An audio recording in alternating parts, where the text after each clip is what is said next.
There's a myth about marriage, and the myth is that you marry for love. The reality is you marry for what you get out of that person. If it was just love, then you could marry anyone out there that you had warm feelings for. But in marriage, you're marrying someone who is bringing something to your life. You're marrying for what you get out of the relationship. The reason I think this is important is that often people will run into difficult times in their marriage and they'll say something, I think, sort of silly like, we've just fallen out of love with each other. Well, your marriage was never based on a feeling of love. It's based on a commitment that you make to each other and the trust that you have for each other. Twin pillars that hold up the house of marriage. Commitment, that I said I'm going to be with you and I'm going to stay with you. And trust, that I have trusted that you're going to do what you say you will do.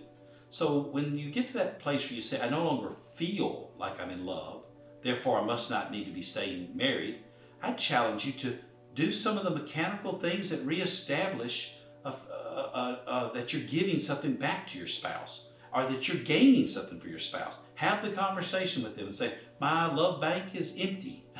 I need some more deposits. Here's how you can make those deposits in my life. I also think there's another side of this that's troubling when people say we married for love. I've seen people who are in abusive marriages with a true creep, and they say, well, I love him or I love her. Love alone is not a reason to ignore the problems that make that spouse a creep.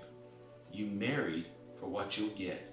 If someone is taking more from you by abusing you or simply just taking and ignoring you, you're not receiving anything in the marriage anymore.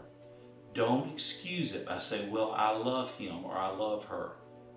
Assert yourself and let your partner know, I need these things in order to sense that I'm being loved by you. Here are the things that speak my love. These are my love languages, words of affirmation or quality time or acts of service or physical touch, the giving of gifts.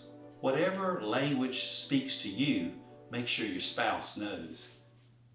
Marriage is a gift to us, and it's built on commitment and trust.